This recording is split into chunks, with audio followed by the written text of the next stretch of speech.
আৰু এই ক্ষেত্ৰত মই জানিবলৈ বিচাৰোঁ যেতিয়া কেন্দ্ৰৰ চৰকাৰ আহমেদাবাদ পৰা মুম্বাই যোৱা বুলেট ট্ৰেইনৰ কাৰণে 1 লাখ কোটি টকা 1 লাখ কোটি টকা খৰচ কৰিব পাৰে, আমাৰ অসমৰ বানপানী গৰাখহনীয়া নিয়ন্ত্ৰণৰ বাবে 1 লাখ কোটি টকা আমাক কিয় দিব নোৱাৰে? 1 লাখ কোটি টকা সেই পেছেঞ্জাৰৰ বাবে যিসকলে বুলেট ট্ৰেইনত 6,000 টকা টিকেট দি আহমেদাবাদ পৰা মুম্বাই যাব আকৌ ঘূৰি আহিব কেইদিন, তেওঁলোকৰ কাৰণে 1 লাখ কোটি টকা।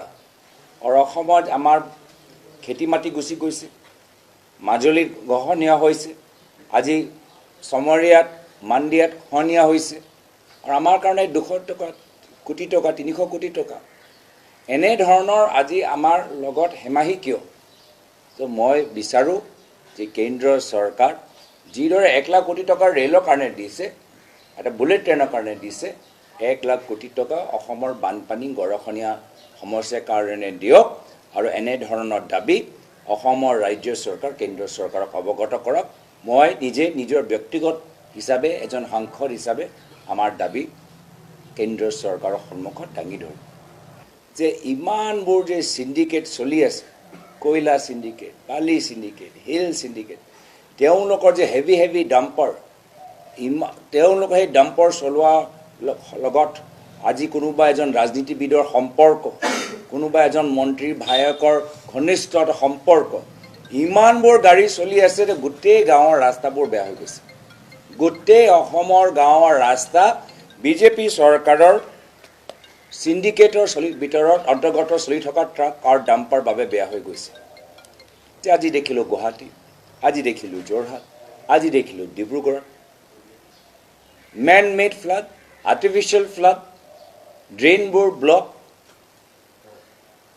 যোৰহাটৰ ভিতৰত যিদৰে পানী সোমাইছে যোৱা 50 বছৰত সোমোৱা নাই।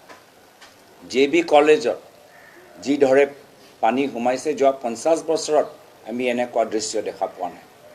আৰু তাৰ কাৰণ হৈছে তাত PWD বিভাগ ব্যৰ্থ হৈছে, মিউনিচিপালিটি ব্যৰ্থ হৈছে, জিলা প্ৰশাসন ব্যৰ্থ হৈছে। যেতিয়া আন্দোলন আৰম্ভ হৈছিলে, আমাৰ 5জন যুৱক শ্বহীদ হ'ল, সেই সময়তে মই নেশ্যনেল হিউমেন ৰাইটছ কমিশ্যনক অৱগত কৰাইছিলোঁ যে 5জন যুৱকক হত্যা কোনে কৰিলে?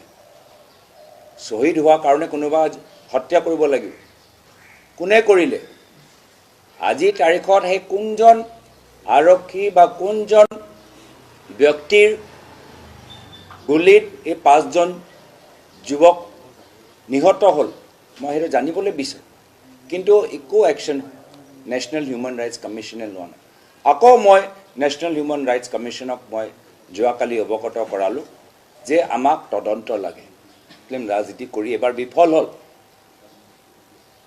আজি নিৰ্বাচনৰ সময়ত কি কৈছিলে?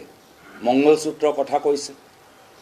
কংগ্ৰেছ পাৰ্টি আপোনালোকৰ মংগলসূত্ৰ লৈ যাব, এটা বিশেষ সম্প্ৰদায় জনসংখ্যা লৈ তেওঁলোকে প্ৰধানমন্ত্ৰীয়ে কথা অভিযোগ দাঙি ধৰিছিল। প্ৰধানমন্ত্ৰী যেতিয়া নিজে বিফল হ'ল, ভাৰতৰ ৰাইজে যিদৰে অযোধ্যাক প্ৰধানমন্ত্ৰী মোদীক বিদায় দিলে, যিদৰে ৰাজস্থানত বিদায় দিলে, যিদৰে বদ্ৰীনাথত বিদায় দিলে, ইয়াতো মুখ্যমন্ত্ৰী হিমন্ত বিশ্ব শৰ্মাৰ ডাঙৰীয়াৰ হিন্দু মুছলিম ৰাজনীতি অসমৰ ৰাইজে আৰু গুৰুত্ব নিদিয়ে। মই কৈছোঁ, টুইটত কৰিলোঁ যে মুখ্যমন্ত্ৰী এমনেজিয়া হৈছে।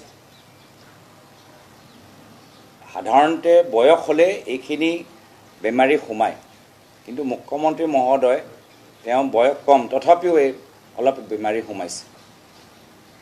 ডিঙত যেতিয়া নাচি বাগি আছিলে তেতিয়া জনসংখ্যাৰ কথা কিয় নক'লে? ডিঙত যেতিয়া নাচি বাগি আছিলে তেতিয়া জনসংখ্যাৰ কথা কিয় নক'লে? ৰাঞ্চিত গৈ ক'লে যে মুছলিম সম্প্ৰদায়ৰ জনসংখ্যা মোৰ বাবে জীৱনৰ মৃত্যু এটা বিষয়।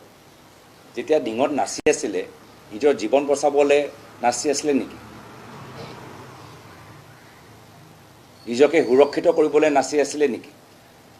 তো সেইকাৰণে ৰাজনীতি, এয়া হ'ল ৰাজনীতি। আৰু যেতিয়া মোদী ডাঙৰীয়া মংগলসূত্ৰ ফেইল হ'ল,